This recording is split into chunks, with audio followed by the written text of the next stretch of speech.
Saudações, esta é a disciplina de Circuitos Elétricos 2, aula 24A.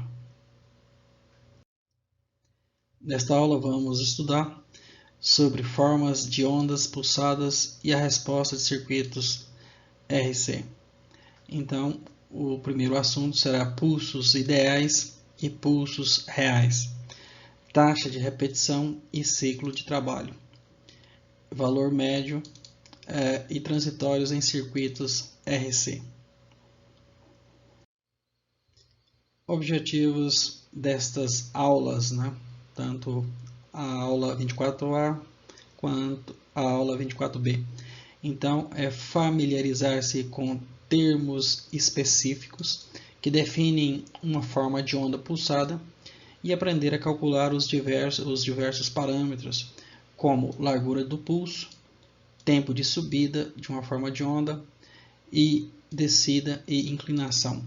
Além disso, calcular a taxa de repetição, o ciclo de trabalho de qualquer forma de onda pulsada, conhecer os parâmetros que definem a resposta de um circuito resistivo capacitivo a uma entrada de onda quadrada, entender como uma ponta de prova atenuadora de um osciloscópio é usada para melhorar a aparência de uma forma de onda pulsada na saída.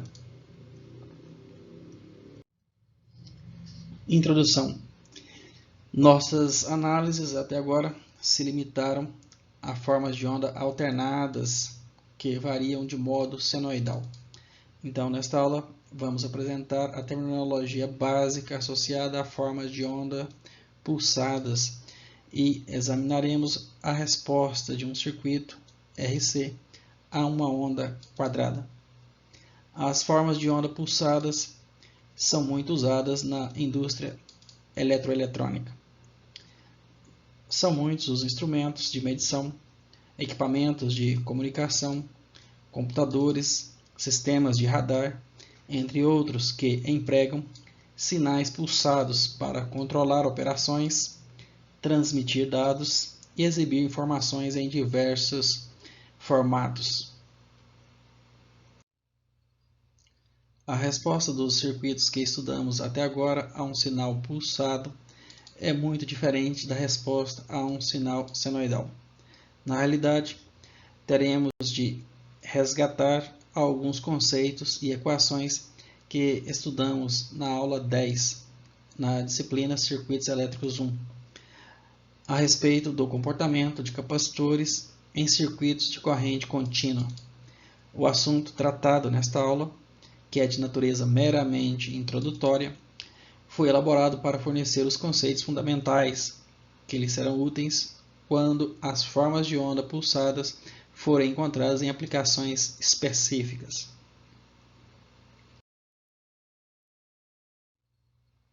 Nesta seção, vamos falar sobre pulsos ideais e os pulsos reais. O pulso ideal, mostrado na figura abaixo, tem lados verticais, ou seja, cantos bem definidos, e é plano no topo. Começa instantaneamente em T1, aqui, e termina na mesma forma abrupta em T2, aqui.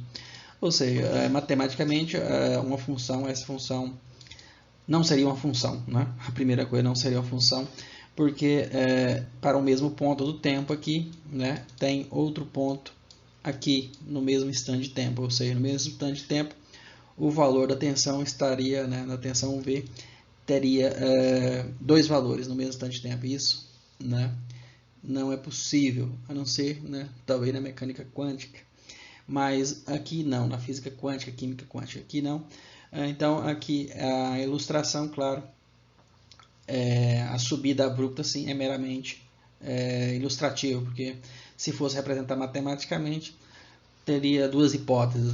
A primeira hipótese é que tem um sinal aberto, um círculo aberto, indicando que em cima poderia ser um círculo fechado e o intervalo matemático aqui seria dessa forma. Embaixo não existiria né, a tensão para o T1. Então T1 não seria 0, seria o valor aqui de cima e não o valor de baixo, que seria o nível 0. Então, e no final do pulso a mesma coisa, né? Aqui poderia ser um aberto, intervalo aberto, e aqui um intervalo fechado embaixo. Então, matematicamente seria assim. E essa linha vertical não poderia ser desenhada, né? Não deveria ser desenhada essas linhas verticais. Assim, mesmo assim seria um pulso ideal, mas a subida tão rápida assim também seria também impossível, né? Que aí seria, né, qual o quantum de tempo ou de energia, né, que poderia variar desde 0 até a tensão aqui nesse valor da linha de cima, né? Então seriam considerações muito difíceis de ser feitas. Então nenhuma subida de um pulso real vai ser assim, né? Uma subida abrupta. Então nota aqui que tem uma borda, né, de subida, né? E aqui a borda de descida ou posterior, a anterior e a posterior. E aqui, claro, né, a largura do pulso.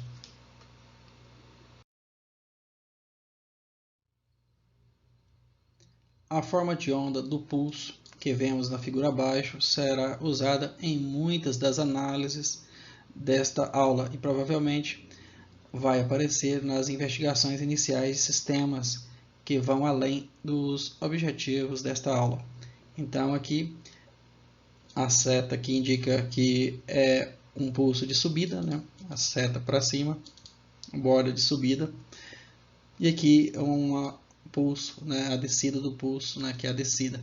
Então, é claro, tem sistemas eletrônicos que podem usar a subida do pulso para realizar alguma ação, a descida do pulso ou ambas, né?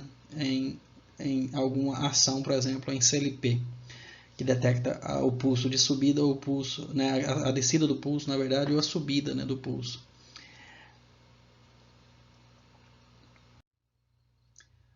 Uma vez que as respostas de um dispositivo, circuito ou sistema a pulsos ideais tenham sido bem compreendidas, podemos analisar a resposta a um pulso real, ou verdadeiro ou prático. Se tentássemos mostrar todas as diferenças entre um pulso ideal e um pulso real em uma única figura, provavelmente o resultado seria confuso e de difícil compreensão. Portanto, diversas formas de onda serão usadas para definir os parâmetros críticos. Os elementos reativos de um circuito, ao se oporem às variações instantâneas na tensão, por exemplo, capacitor e corrente, né, a variação instantânea, no caso o indutor, modificam a inclinação das duas bordas do pulso, a borda de subida e a borda de descida. A borda de subida do pulso, vista na figura abaixo, é definida como a borda na qual o pulso aumenta do valor mais baixo para o mais alto. Então, o pulso real, note que é um evento progressivo, né? Não é instantâneo o aumento da tensão ou da corrente. Então, é um evento progressivo, né? Porque tem vários limitadores para que ocorra, né, um aumento instantâneo, indutâncias parasitas, capacitâncias parasitas e assim por diante. E também para elevar a um potencial qualquer, apenas com a transferência de um único elétron seria difícil, né? Ou seria, né, muito difícil. Então temos a borda de subida e a borda de descida, né? Todas aqui atenuadas agora, né? Sem nenhuma forma abrupta. Então temos aqui TP, que é a largura do pulso, temos a amplitude do pulso definida aqui, temos a borda de subida, a borda de descida, e aqui o ponto médio, tensão média do pulso, o valor médio que é 0,5 V1, que é o valor aqui da amplitude.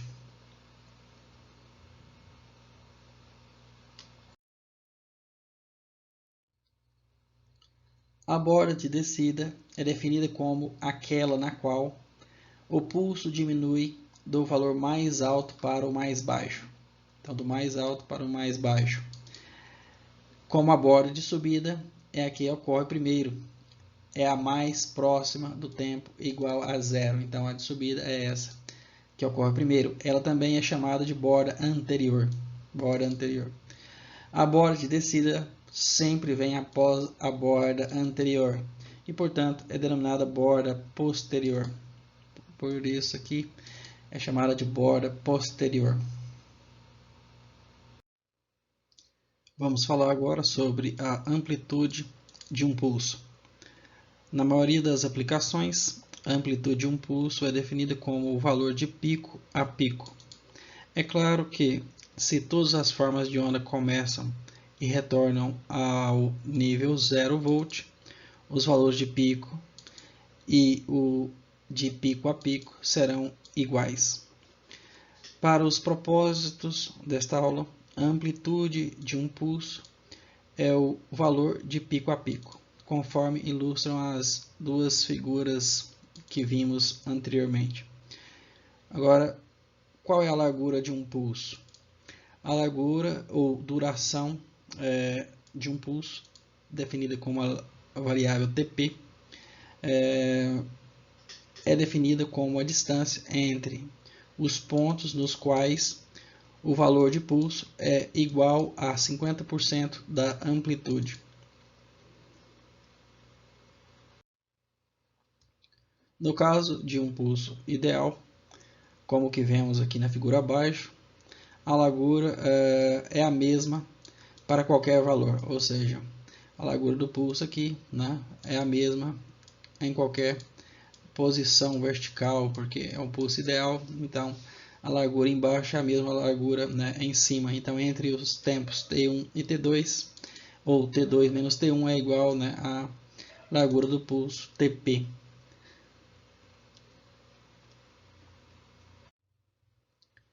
Já no caso do pulso visto na figura abaixo, Tp é um valor bastante específico, ou seja, não pode ser, né, qualquer valor, porque é em apenas um ponto na subida e um ponto na descida que a altura, né, da forma de onda atinge 50%, aqui 0,5 valor do, ou 0,5 vezes V1, que é a altura da amplitude do pulso.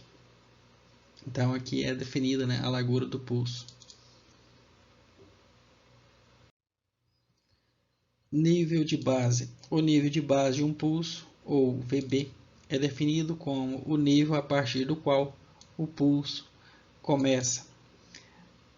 A tensão do nível de base dos pulsos das figuras anteriores era de 0 volt. Agora, nessa figura aqui embaixo, na figura A, o nível de base é 1 volt. Então, podemos ver aqui que a tensão não desce abaixo de 1 volt. Então, o menor valor dela é 1 volt. Então, o pulso, né, é positivo, sobe, vai até 5 volts e desce de novo para 1 volt. Então, o nível base é 1 volt. Enquanto a outra figura, aqui, a figura B, é menos 4 volts. Então, podemos observar que a tensão tinha um valor de menos 4 volts e o pulso desce para menos 10 volts e sobe de volta para menos 4 volts. Então, o nível base aqui é menos 4 volts. Não faz muito sentido, né, pintar isso aqui, no caso. Não faz muito sentido fazer, né, pintar isso aí.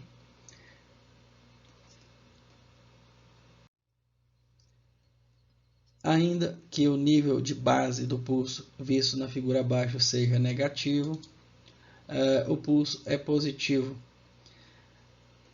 com amplitude de 10 volts, visto que a tensão aumenta no sentido positivo a partir do nível de base. Então, aqui o nível de base, VB, de menos 1 volt, ele sobe, passa pelo nível 0 volt e chega, né, a 9 volts. Então, a amplitude é de 10 volts e o nível base é de menos 1 volt. Então, o pulso aí é definido como sendo um pulso positivo. Tá certo. Vamos falar agora sobre o tempo de subida, ou TR, e o tempo de descida, TF. TR, né, no caso, seria rise, vem do verbo subir, né, rising time, e o tempo de descida, né, falling time, provavelmente. O tempo necessário para que a tensão do pulso mude de um nível para outro é um parâmetro importante. A curvatura no início e no final de cada transição do pulso, definidas na figura abaixo, torna difícil determinar o ponto exato de início e de término da borda de subida. Então, aqui podemos fazer a definição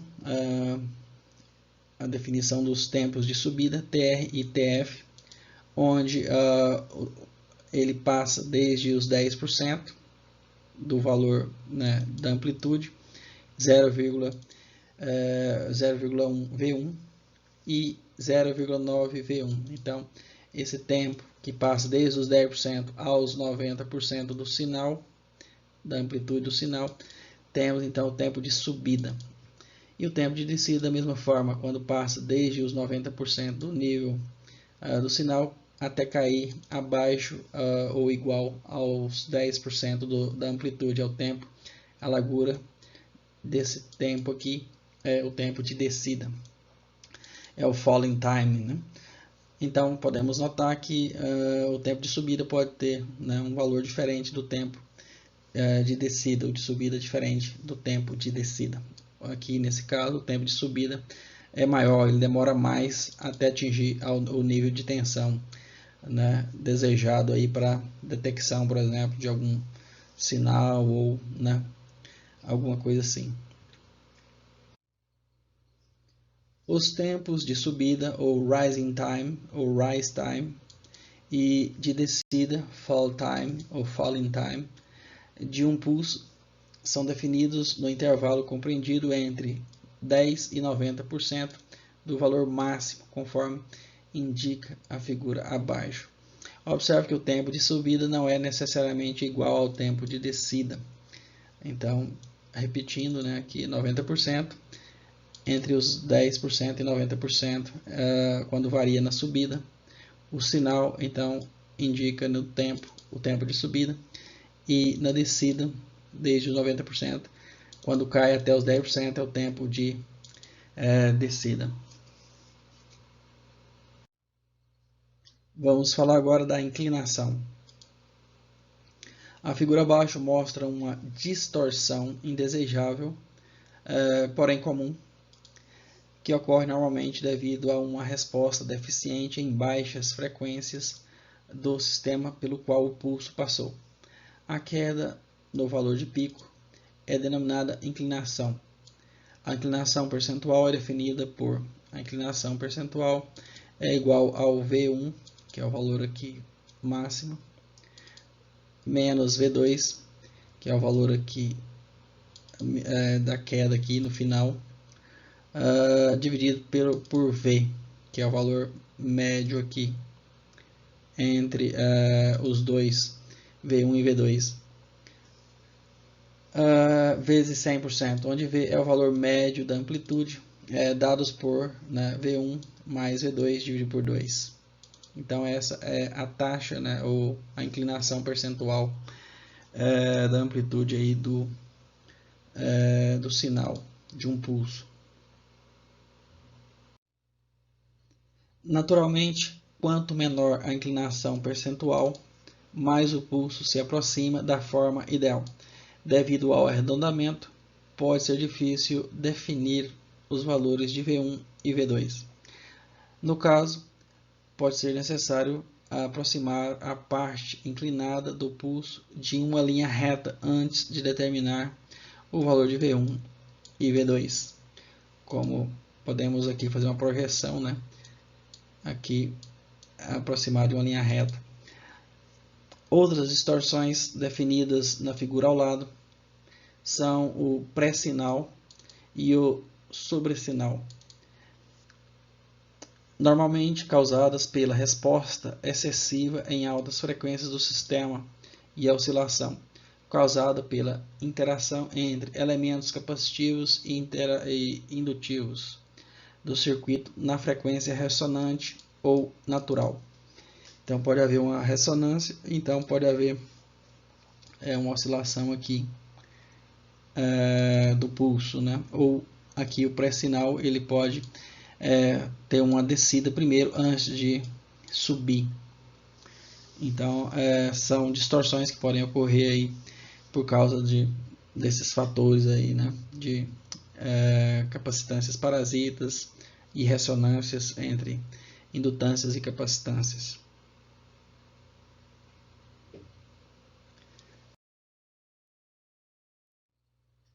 Vamos analisar o exemplo 1 aqui para determinarmos alguns parâmetros de um pulso. Considerando o pulso visto aqui na figura abaixo, letra A, determinar se ele é positivo ou negativo. Letra B, o nível de base. Letra C, a largura do pulso. Letra D, a amplitude máxima. Letra E, a inclinação do pulso.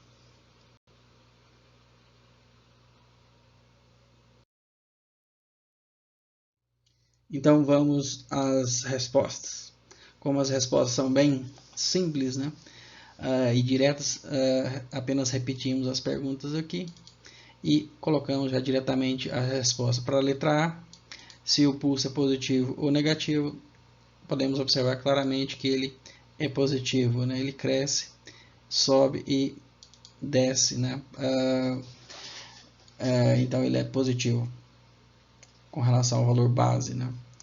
Agora, letra B, o nível de base. O nível de base aqui é o VB e ele vale menos 4 volts. É esse nível aqui de tensão aqui embaixo, menos 4 volts. Letra C, a largura do pulso. Esse pulso aí, né, ele é bem reto, então não é difícil de determinar a largura. Então a largura do pulso é o tempo de 12 milissegundos aqui, menos 7 milissegundos, então dá 5 milissegundos de largura de pulso. Letra D, a inclinação. A letra D é a amplitude, né, máxima, na verdade. A amplitude máxima, V máximo, é igual a 4 volts mais 8 volts, ou seja, a amplitude, né, é o valor de pico aqui, menos o valor aqui do vale, né, ou da parte mais baixa da onda. Então, 8 menos 4 dá 8 mais 4, que dá 12 volts.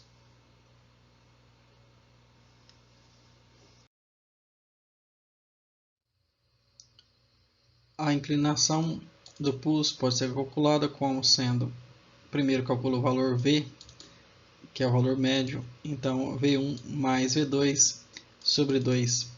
Então, o valor de V1, aqui ele deu como sendo desde o nível base, menos 4, até aqui o nível 8, então vai dar 12. E o valor de V2 é desde o nível base até aqui, então desde o menos 4 até o 7, então esse delta tensão é 7 menos 4 dá 11, dividido por 2, então a tensão média V ali dá 11,5 volt. A inclinação então é dada por V1 menos V2 dividido por V vezes 100%. Então o valor dá 12 menos 11 dividido pelo valor médio 11,5, calculado aqui em cima. Então vezes 100% resulta em uma inclinação de 8,7%. Lembre-se de que V é definida pelo valor médio da amplitude.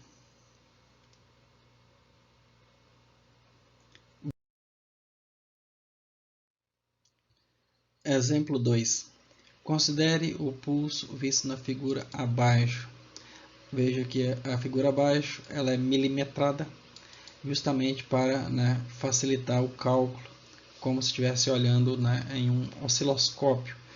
O osciloscópio, claro que não é milimetrado dessa forma, mas tem a sensibilidade vertical e horizontal também, né, que dá para determinar os valores a partir da leitura do gráfico que aparece na tela do osciloscópio. Então, para a letra A, pergunta se ele é positivo ou negativo esse pulso. Letra B, o nível de base. Letra C, a inclinação. Letra D, a amplitude. Letra E, a largura do pulso, TP.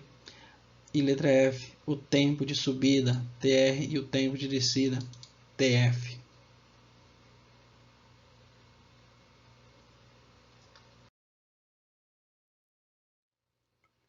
Então vamos às respostas. Então, para a letra A, pergunta se ele é positivo ou negativo. Então podemos observar que ele é positivo. Letra B, o nível de base. Podemos observar que o nível de base VB é 0 volt. Então aqui as tensões estão todas aqui no 0 volt. Tanto, né, depois, antes do pulso, quanto depois do pulso.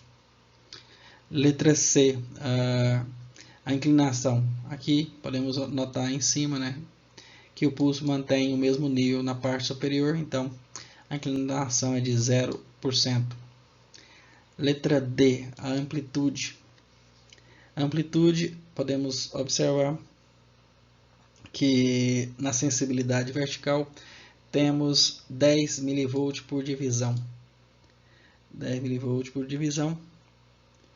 Então, podemos observar aqui na vertical as divisões, né? Então temos aqui, não é essa pequena divisão, mas essa divisão aqui, né? Uma divisão, duas divisões, três divisões, quatro divisões. Então cada divisão dessa é como aparece no osciloscópio. São 4 divisões e cada divisão tem 10 mV por divisão, fazendo o produto da escala vertical, né, na linha vertical da tensão. Então vai dar 40 mV de amplitude do sinal. Letra E, a largura do pulso. A largura do pulso, podemos observar que aqui é quando atinge 50%, aqui, né, 50% até aqui. Então, podemos observar as divisões na vertical, né?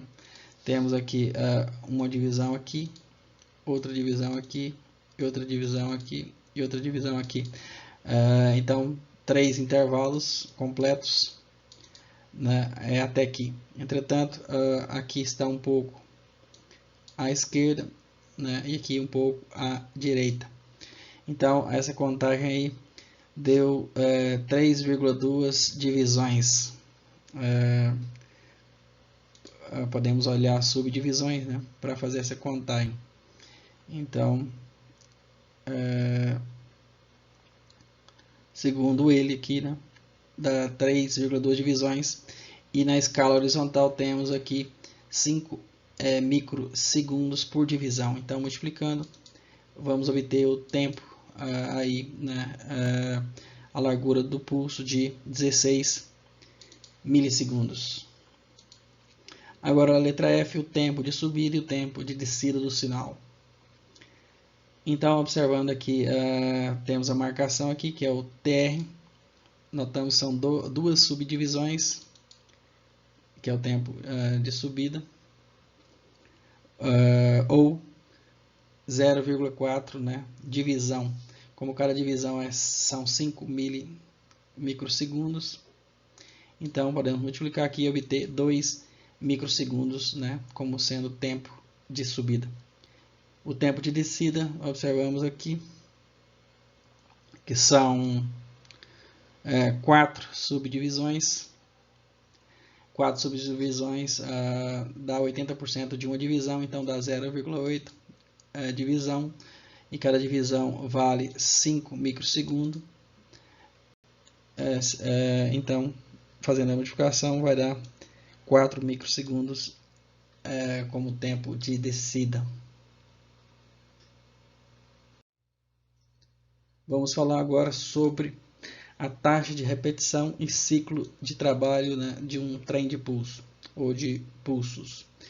Uma sequência de pulsos, como a que aparece na figura abaixo, é denominada trem de pulsos. As alturas e larguras variáveis podem conter informações a serem decodificadas no receptor, ou seja, pode ser um método, né, de transferir uma informação, né, decodificada através de sinais elétricos, sinais luminosos, eletromagnéticos, né, e assim por diante, ondas sonoras. E assim temos aí um trem de pulsos.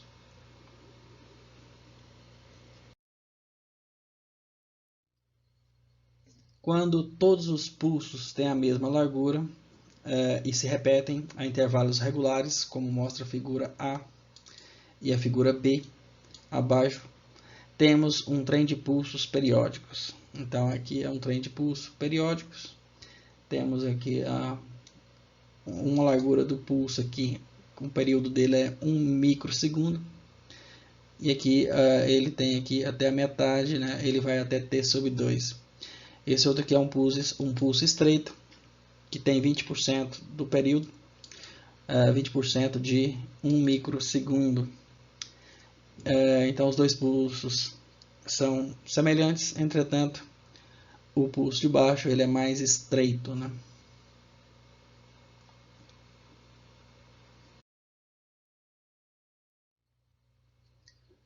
O período T de um trem de pulsos periódico é definido como a diferença de tempo entre pontos equivalentes de dois pulsos sucessivos, conforme mostram as figuras A e B abaixo.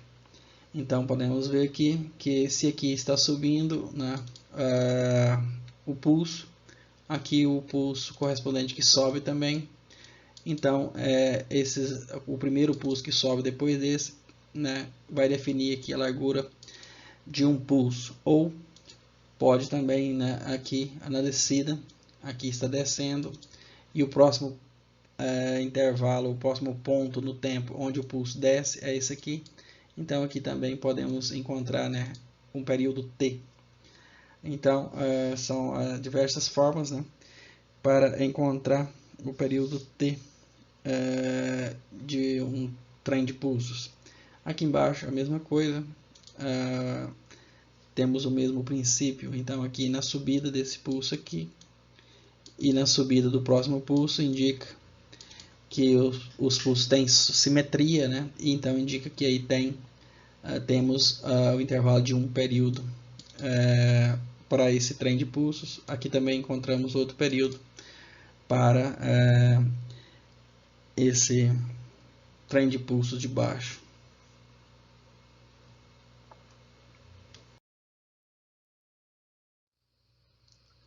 A frequência de repetição de pulsos, ou FRP, ou taxa de repetição de pulsos, TRP, é definida por TRF ou PRR é igual a 1 sobre T e é dada em Hertz ou pulsos por segundo. Aplicando a equação acima às formas de onda mostradas na figura acima ou ao lado aqui, obtemos o mesmo valor de frequência de repetição de pulsos, já que os períodos são iguais. Ou seja, a frequência de repetição dos pulsos não dependem da forma dos pulsos individuais, ou seja, ele pode ser mais largo ou mais estreito, mas o que vai depender é o seu período, né, de fato, e não a sua largura.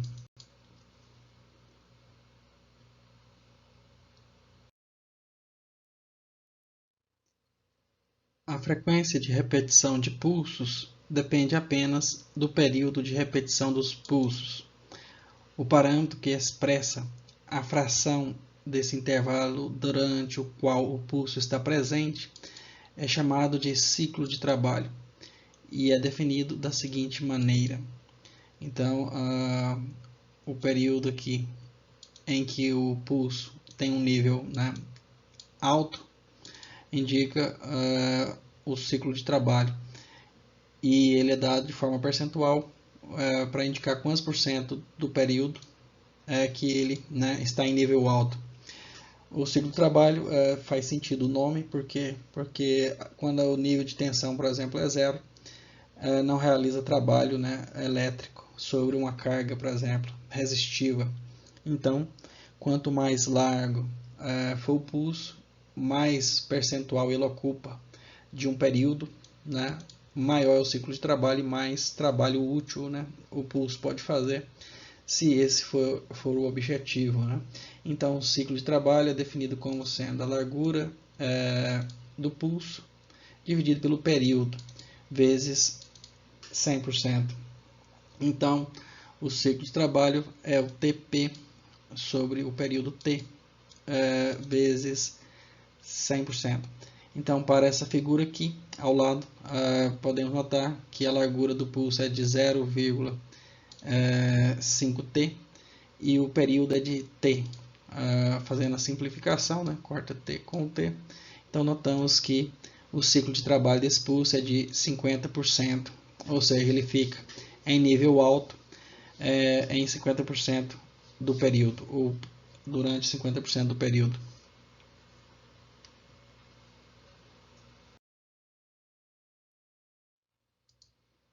Aqui na figura B, podemos fazer também a análise.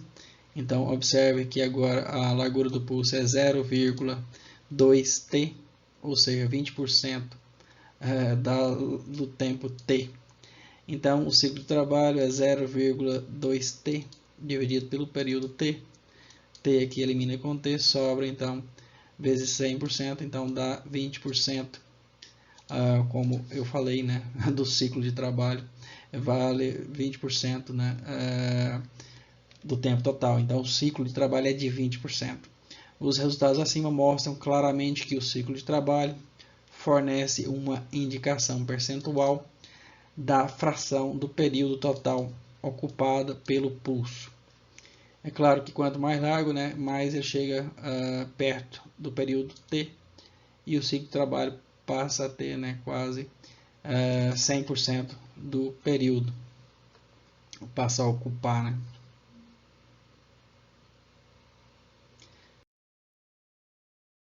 Vamos a um exemplo, o exemplo 3. Então, determine a frequência de repetição dos pulsos e o período de trabalho para o trem de pulsos periódicos mostrado na figura abaixo. A forma como foi pintada aqui, né, eu não concordo muito, né?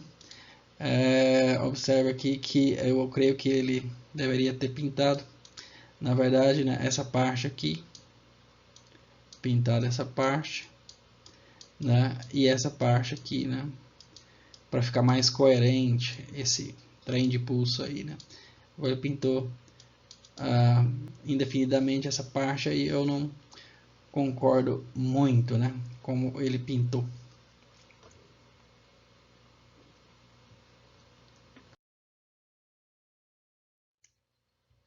Então, vamos obter as soluções. Então, vamos calcular primeiro aqui o período. Então, ele usou aqui, poderia ter usado outros intervalos, mas ele usou a descida aqui no 15 microsegundos. Observa que é a escala do tempo. E a descida anterior aqui, que está no sexto microsegundo. Então, 15 menos 6 microsegundos dá um período de 9 microsegundos. Então, o cálculo da frequência, né, aí, aqui PRF, que é Pulse Rate Frequency, provavelmente, é 1 sobre o período, que é 1 sobre 9 microsegundos, então dá uma frequência de 111,11 kHz. Vamos calcular agora o ciclo de trabalho. O ciclo de trabalho aqui é definido como a largura do pulso, TP, sobre o período T, vezes 100%. O ciclo de trabalho aqui, ele utilizou o tempo de 8 menos 6 microsegundos. Então, aqui é o tempo de 8 menos 6 microsegundos. Então essa aqui é a largura do ciclo, né, de trabalho. Então 8 menos 6 dividido pelo período de 9 microsegundos que acabamos de calcular aqui em cima, vezes 100%. Então, fazendo essa conta, 2 sobre 9 microsegundos, corta o micro com o micro, resulta, vezes 100%, resulta em 22,22% de ciclo de trabalho.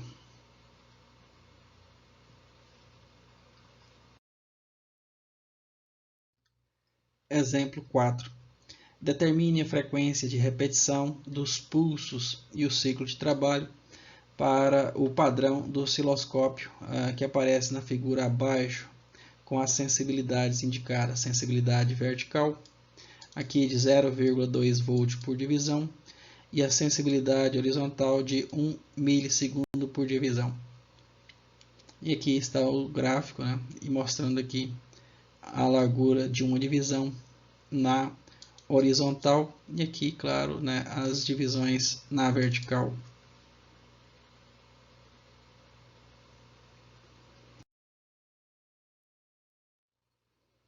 Então vamos às soluções. Então, primeiro vamos identificar um local onde podemos contar, né, o número de divisões para obter a largura ou período, né? Então, primeiro o período. Então, vamos observar aqui uma subida, por exemplo. Aqui é uma subida e a próxima subida está aqui. Então, temos que contar quantas divisões, né, na horizontal, na sensibilidade horizontal, para determinar o tempo. Então, podemos observar aqui que temos uma divisão completa aqui uma divisão completa, aqui outra divisão quase completa, faltou um para ser uma divisão completa, e aqui temos outra divisão até a origem. Então temos aqui já 3 divisões, sendo que uma aqui faltou, né, uma subunidade. Aqui vamos completar com uma subunidade aqui para inteirar 3 subdivisões. E vamos somar aqui mais outra subdivisão aqui, que vai completar, né? Então, 3 divisões, vírgula 2. Que isso aqui é o período, né? O período aqui da forma de onda aí, do trem de pulso. Então, 3,2 vezes a sensibilidade de 1 milissegundo por divisão, vamos obter o tempo de 3,2 milissegundos como o período desse trem de pulso, ou trem de pulsos. Agora vamos à largura do pulso, TP. Podemos observar a largura de pulso, aqui temos 3 pulsos, né, completos. Então o pulso aqui começa, por exemplo, desse ponto e vai até nesse ponto aqui. Então, quantas subdivisões temos aí? Podemos contar aqui 1, 2, 3, 4 subdivisões. Como uma divisão completa são 5 intervalos, então temos 0,8 divisão. Uma divisão completa, no caso, seriam 5, né, subdivisões. Então, vezes a escala do tempo aí, a sensibilidade horizontal de 1 milissegundo por divisão, então dá o pulso tem uma largura, né, TP de 0,8 milissegundo. Agora podemos calcular também Pulse Repetition Frequency, ou a taxa de repetição do pulso, que é 1 sobre o período. Então 1 sobre 3,2 milissegundos, então dá uma taxa de repetição de 312,5 Hz. Podemos também calcular o ciclo de trabalho a partir dos valores de TP e T, né? T maiúsculo, que é o período. Então, TP sobre T vezes 100%, podemos obter, então, que tem um ciclo de trabalho de 25% do período.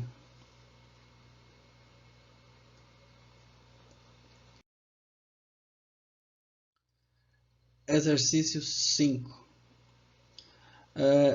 Determine a taxa de repetição dos pulsos e o ciclo de trabalho para a forma de onda de disparo ou trigger, visto na figura abaixo. Então, podemos observar aqui que temos aqui 0,5 volt ou 0,5 V.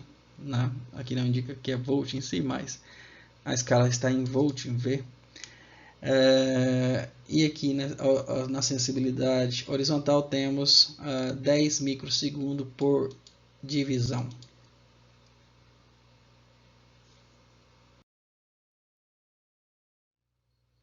Vamos às soluções. Então, primeiro vamos determinar aqui o período T. Então, vamos contar quantas divisões. Então, entre um pico e outro, né? Podemos obter aqui o período entre o início ou na subida de cada um dos pulsos, né? Aqui o período T.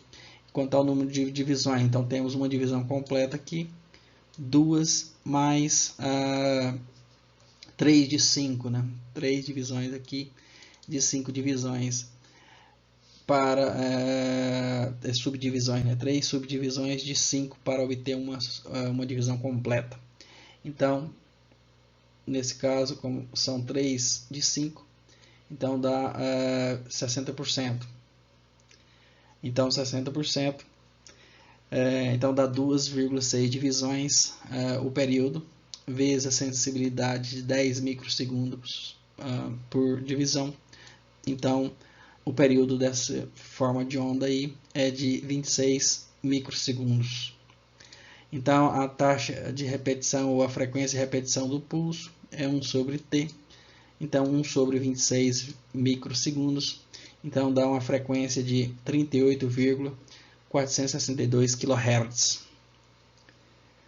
Podemos determinar agora o valor de TP. TP é a largura do pulso. Vamos observar a largura do pulso. Então, a largura do pulso aqui, a princípio, ele atinge aqui o valor de 0,5, ou a metade da amplitude, né, na descida, entre a diferença da subida e a descida. Então, dá apenas uma subdivisão, né? Como uma subdivisão uma de 5, então o valor, né, é 0,2 divisões, ou 0,2 divisão.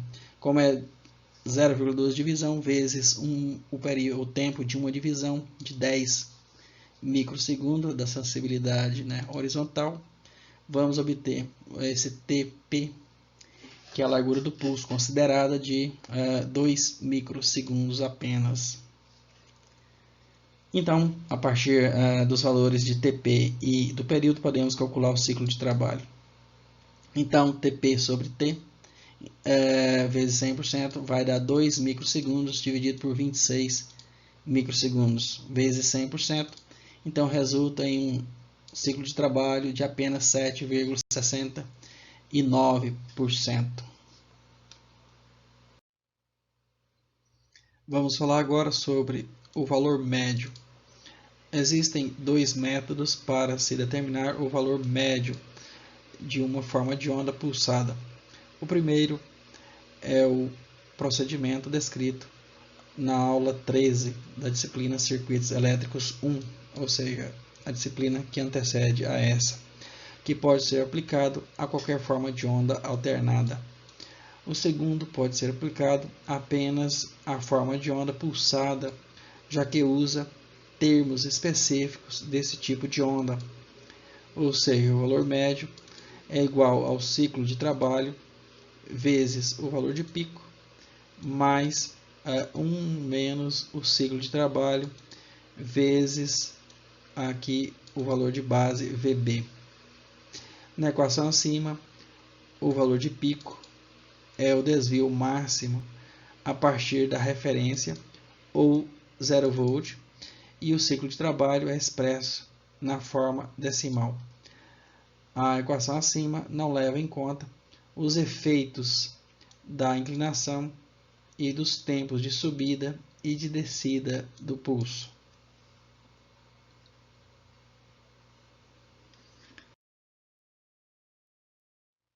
Vamos a um exemplo. Exemplo 6. Determine o valor médio do trem de pulsos periódicos visto na figura abaixo. Então, queremos saber aqui o VAV, né, que é o average, ou o valor da tensão média aqui desse trem de pulsos. Então, aqui a tensão é dada em milivolts no eixo vertical. Aqui temos a determinação de um período T, no caso, né?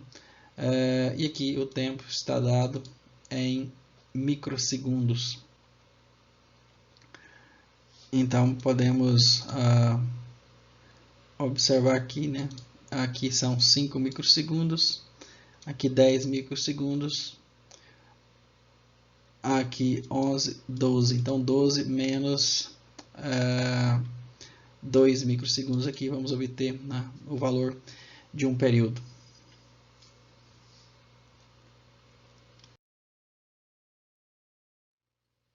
Vamos às soluções. Então, o valor médio é dado por G é igual à área sobre a curva dividido por T pelo período. Esse é um método, né, que já vimos. Então, o período T é igual a 12, aqui marcado aqui, menos esse aqui que são 2 microsegundos, o tempo está em microsegundos. Então, o valor é de 10 microsegundos de período. Então, o G, a forma como podemos calcular, creio que é a área sobre a curva. Então, a área sobre a curva dessa forma de onda, que é o valor aqui máximo de 8, vezes a largura aqui, que vai daqui até aqui, então de 2 ao 6, então dá 4 microsegundos de largura esse pulso, né? Essa área aqui, essa parte do trem de pulso, né? Essa área aqui, mais a segunda área é essa aqui, que vai até aqui. Então, essa área aí são 2 milivolts, aqui, indicado aqui, vezes o tempo, que ele vai desde o sexto milissegundo até o 10º segundo. Então, a largura dele é de 6 milissegundos, dividido pelo período T de 10 microsegundos. Então, vamos obter o valor médio, né? Fazendo as multiplicações devidas e divisões, vamos obter o valor de 4,4 milivolt. Então, aqui é o valor, né? 4 milivolt, que é o valor médio dessa forma de onda.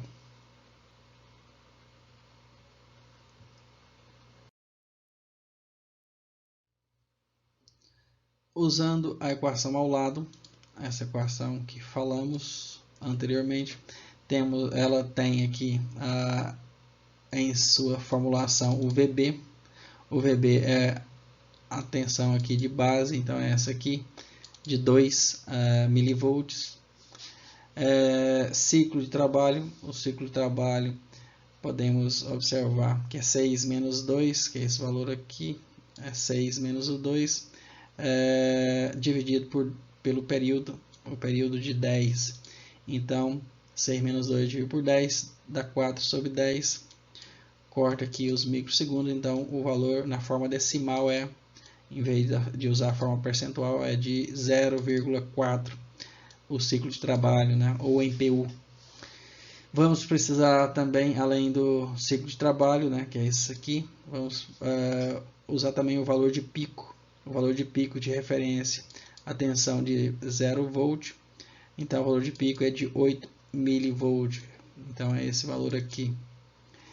Então agora podemos substituir todos os valores que tem na fórmula e escrever dessa forma. Então, escrevemos o ciclo de trabalho aqui 0,4 vezes aqui a amplitude o valor de pico de 8 milivolt, mais 1 menos 0,4, que é a forma decimal do ciclo de trabalho, vezes o VB, que é a tensão de base calculada aqui no início, de 2 mV. Fazendo todas essas contas, vamos obter também, né, o valor de 4,4 mV como valor médio, né, desse trem de pulsos, conforme, né, obtivemos anteriormente, conforme o obtido anteriormente.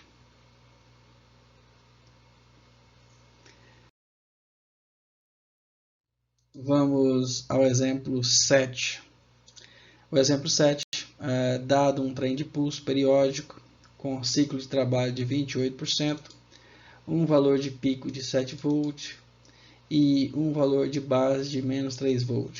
Então, determine o valor médio. Letra B, plote a forma de onda.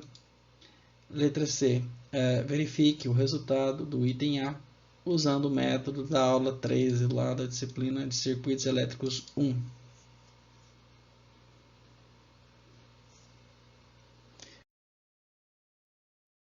Vamos às soluções. Então, a letra A, pela equação ao lado, né, podemos determinar qual o valor médio.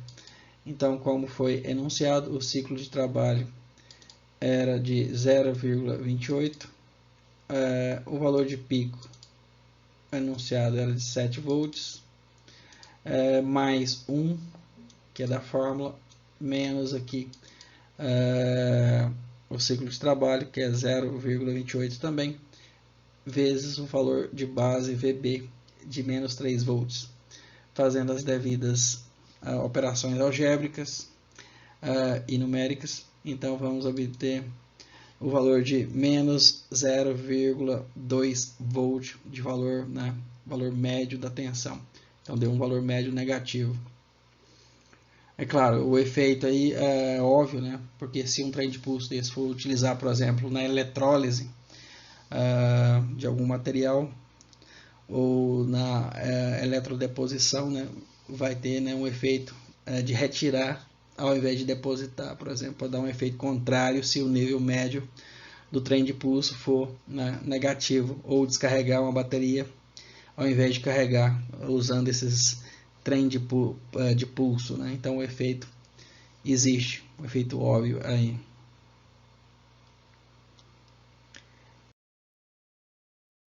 Letra B, plot a forma de onda obtida.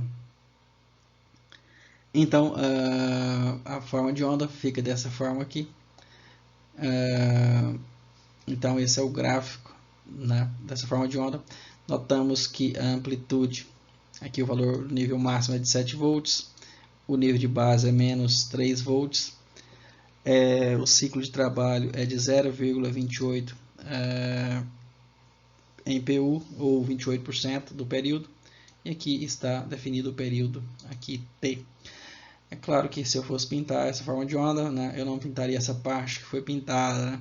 Eu pintaria apenas essa parte aqui até o eixo e pintaria, né, essa outra parte aqui que está aqui, né, nesse ponto, e não pintar aí tudo que está abaixo, né? E pintaria, claro, essa aqui também, a positiva aqui, né, e assim por diante, e não como foi pintado aí. Para mim faz mais sentido pintar como eu estou falando.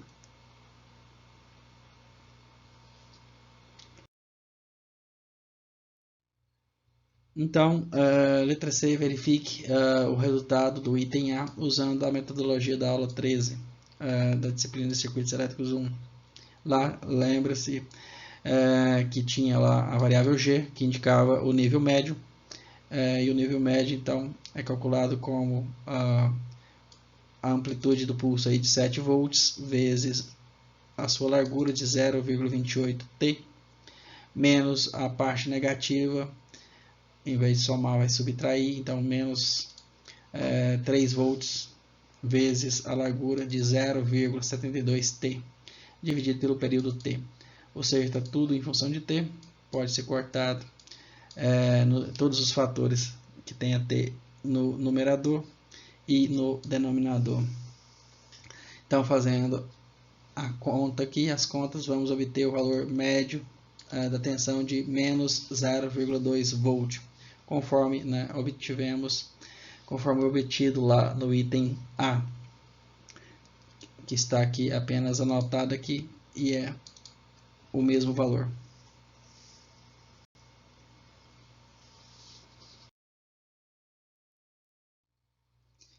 Vamos falar sobre instrumentação, claro que não na profundidade usada lá na disciplina de automação e controle, né? Ou de controle e automação, mas apenas relativo aos trens de pulso. Então, o valor médio de corrente contínua de qualquer forma de onda pode ser facilmente determinado usando-se o osciloscópio. Se a chave seletora do osciloscópio for colocada na posição AC, ou seja, de corrente alternada, no modo AC, o componente de corrente contínua da forma de onda de entrada será bloqueado por um capacitor interno e, dessa forma, não alcançará a tela do osciloscópio. Podemos ajustar os controles de modo a obter a forma de onda vista na figura A. Então, ajustando os controles, podemos colocar a forma de onda, né, como a base, a linha horizontal, né, da tela aqui, por exemplo. Porque, de qualquer forma, já foi bloqueado, né, o nível CC que possa ter o sinal. Mas ajustando, né, podemos proceder dessa forma. Se a chave agora de modo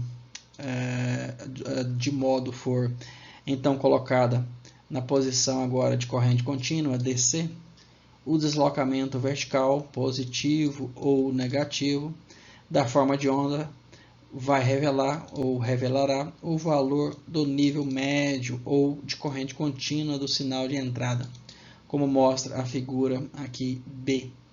Então, observe que a forma de onda subiu. Então, subiu essa quantidade aqui, ou seja, subiu algumas subdivisões, 80% de uma divisão, né, ou 4 intervalos. Uma divisão tem 5 subintervalos aí. Então, na sensibilidade vertical, 5 mV por divisão. Então, como subiu 4 subdivisões, então a tensão aí que subiu foi de 4 mV. Essa é a tensão, né, a tensão aí média ou V médio da forma de onda original. Ou seja, ela tem um nível DC, né, ou ela tem um valor médio.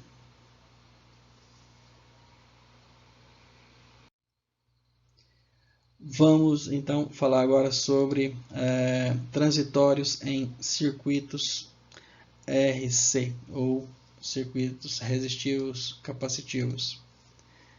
Na aula 10, lá da disciplina Circuitos Elétricos 1, foi desenvolvida a solução geral para o comportamento transitório de um circuito RC. Lá vimos isso perfeitamente, com ou sem valores iniciais de tensão. Repetimos a seguir, por conveniência, a expressão da tensão no capacitor. Então, a tensão no capacitor em um circuito RC, né, resistivo capacitivo, é dada por um valor final. Aqui o valor final é VF mais a tensão VF mais a V inicial, aqui a tensão inicial, menos a tensão final, vezes E elevado a menos T dividido por RC, ou esse RC, né, como sabemos, é a constante de tempo, e ela atinge aí o valor final em aproximadamente 5 constantes de tempo, né, como é definido, atinge o valor final.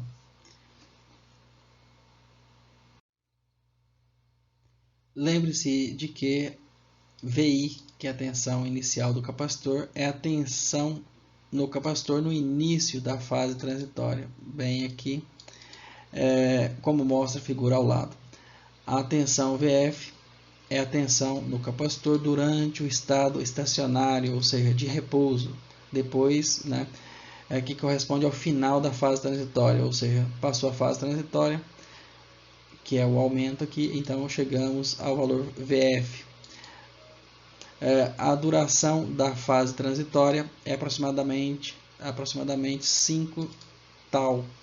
5 tal, ou seja, são 5 constantes de tempo, onde a tal, né, é a constante de tempo do circuito, dada, né, pelo produto da resistência vezes a capacitância do circuito, que pode ser observada aqui na equação, né, aqui em cima do expoente do E, da constante E aqui.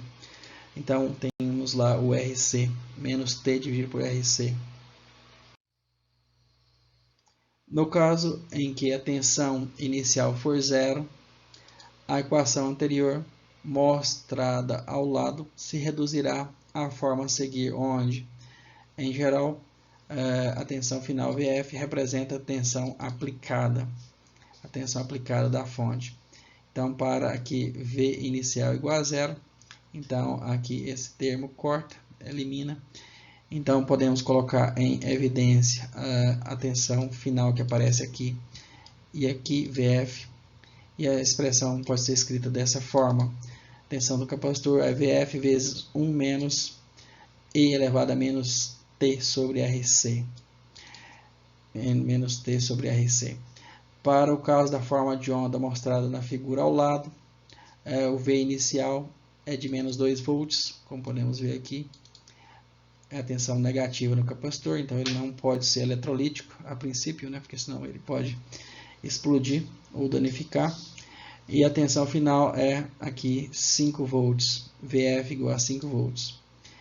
E então a equação do capacitor, da tensão do capacitor pode ser então escrita aqui, VC do capacitor é igual a tensão inicial de menos 2 volts, mais a tensão final menos a tensão inicial, então fica 5 menos 2, que dá 7, vezes aqui 1 menos E elevado a menos TRC. Então, a expressão final da tensão do capacitor é essa, menos 2 volts mais 7 volts vezes 1 menos E elevado a menos T sobre RC. Para o caso em que a T, o tempo, é igual a constante de tempo T, que é igual a RC, podemos então calcular o valor, né, da tensão do capacitor. Então fica menos 2 volts mais 7 volts vezes 1 menos E elevado a menos T sobre tal. Como o T é igual a tal, então fica como sendo E elevado a menos 1. E elevado a menos 1. Então, basta simplificar esse valor aqui. Ficou 1 menos E elevado a menos 1, ficou 0,632 vezes 7 volts menos 2. Então, a tensão nesse momento, nesse instante de uma constante de tempo, é de 2,424 volts, ou seja, está marcado aqui no gráfico para o tempo tal, a tensão de 2,424 volts.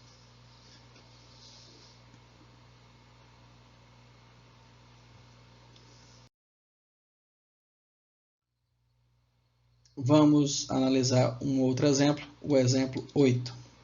Então, aqui temos um capacitor, né, na figura ao lado, que tem uma carga inicial de 2 volts, está indicando aqui 2 volts no início, antes do fechamento dessa chave. A chave é então fechada. Então, letra A, determine a expressão matemática para a tensão do capacitor. Letra B, determine a expressão matemática para a corrente do capacitor. E letra C, esboce as formas de onda da tensão do capacitor e da corrente do capacitor. A tensão da fonte aqui é de 8 volts e a resistência de 100 kΩ, ou seja, pode demorar um tempinho aí, né, para atingir 5 constantes de tempo.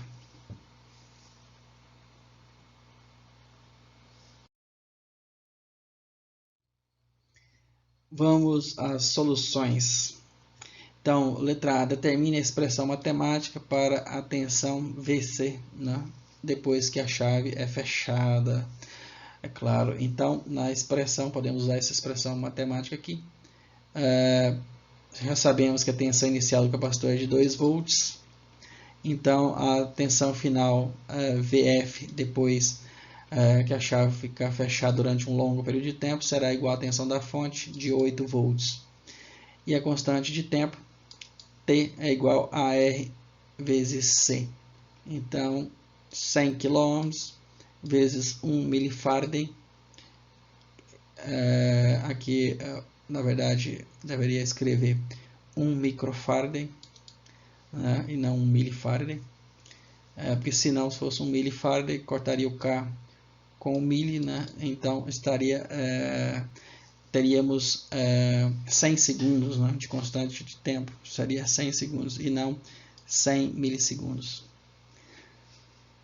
Pela equação ao lado, essa aqui em cima, né, podemos então escrever, substituindo os valores conhecidos de VF, que vale 8, V inicial, que vale 2, e V final, que vale 8, aqui substituindo. Então, a expressão da tensão do capacitor, depois de T, né, igual a 0, né, a partir do tempo inicial, depois que ligar a chave, temos a tensão de 8 menos 6 volts vezes E elevado a menos T sobre tal, né, que é a constante de tempo tal, que é o R vezes C. É claro que ele não precisava colocar o volt aqui, né, tanto nesse termo quanto nesse termo.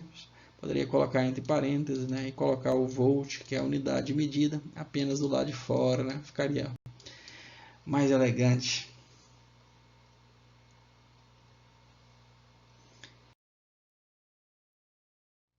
Letra B. Determine a expressão matemática para a corrente agora, né, do capacitor.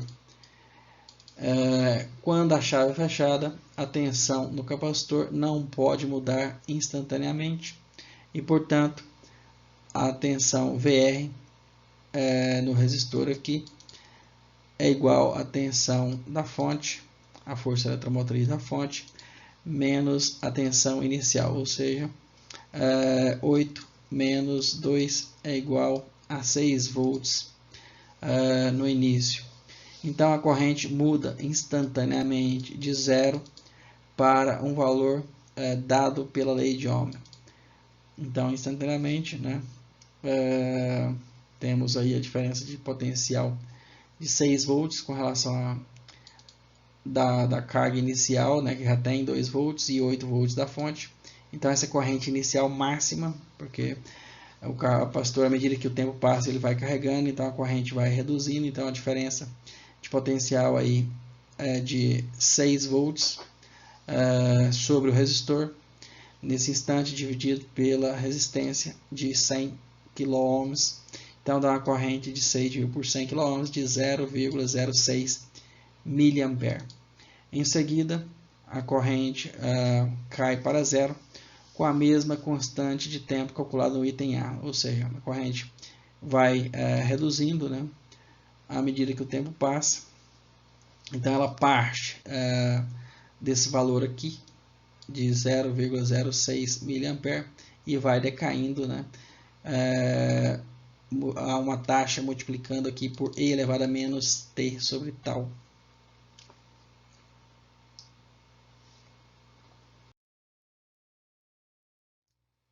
Então, a letra C pede para esboçar os gráficos da tensão do capacitor e da corrente. Então, para a tensão, esse é o gráfico aqui. Aqui foi marcado no gráfico 5 constantes de tempo. Aqui. Então, 5 constantes de tempo deu 0,5 segundos. 0,5 segundo, né? Aqui o tempo dado em segundo. E partiu aqui a tensão inicial de 2 volts, né, e atingiu lá os 8 volts, praticamente os 8 volts, depois de 5 constantes de tempo. Para a corrente é a mesma coisa. Temos aqui então, ela partiu com o valor inicial elevado, né, quando a diferença de potencial entre o capacitor e a fonte era de 6 volts, então partiu do 0,06 mA e foi decaindo usando, né, a mesma constante de tempo, RC, até atingir o valor praticamente de zero, depois de 5 constantes de tempo, aqui no 0,5 segundo.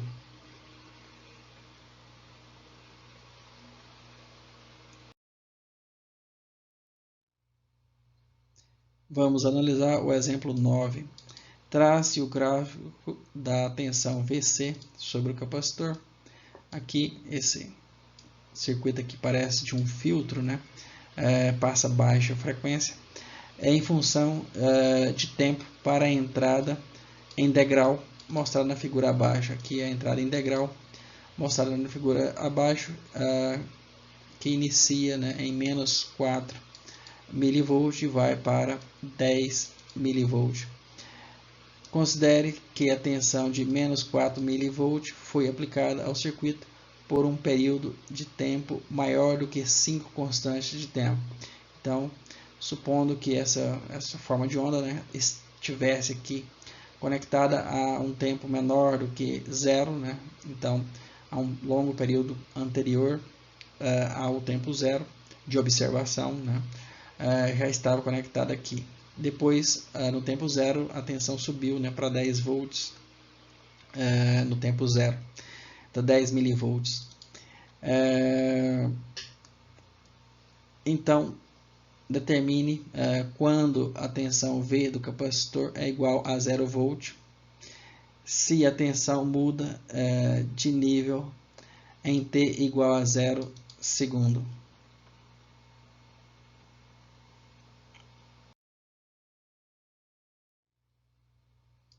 Vamos às soluções. Determine, então, né, a pergunta é quando a tensão do capacitor será de 0 volt. Se a tensão muda de nível em T igual a 0 segundo. Então, ela começa em menos 4 mV, né, e ela vai subir de acordo com a exponencial, e não é instantaneamente a tensão do capacitor vai subir, porque ela depende dessa função exponencial. Então, a tensão inicial que VI é igual a menos 4 mV, e a tensão final será de 10 mV. A constante de tempo do circuito, RC, então basta multiplicar R vezes C, então dá 1 kΩ vezes 0,01 microfarad, que dá uma constante de tempo de 10 microsegundos.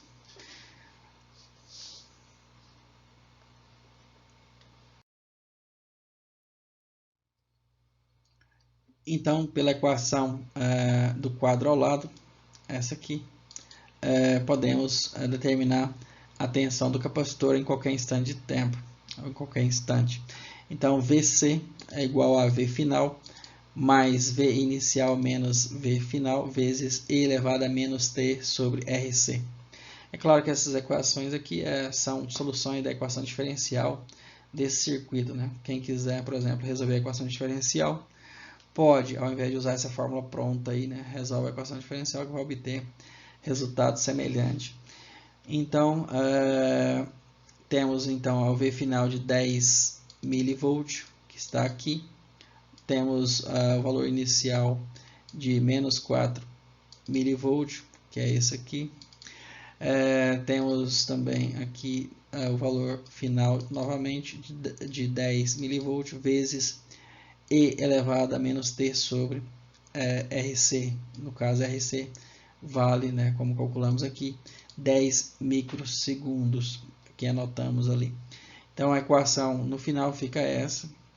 VC é igual a 10 mV menos 14 mV vezes E elevado a menos T sobre 10 microsegundos. A pergunta era quando, né, VC seria zero. Então, temos que igualar essa equação, obviamente, a zero e calcular o tempo, né? Fazer a solução aí da exponencial.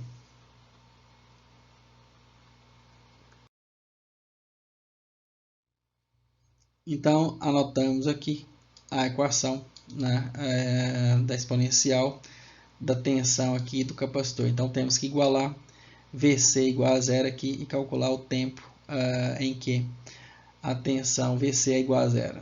Fazendo a isolação lá do T, vamos obter o valor aqui justamente de 3,37 microsegundos. O capacitor vai atingir a tensão de 0 volt e vai começar a carregar com a tensão positiva, né? Até atingir, depois de 5 constantes de tempo, o valor de aproximadamente 10 milivolt.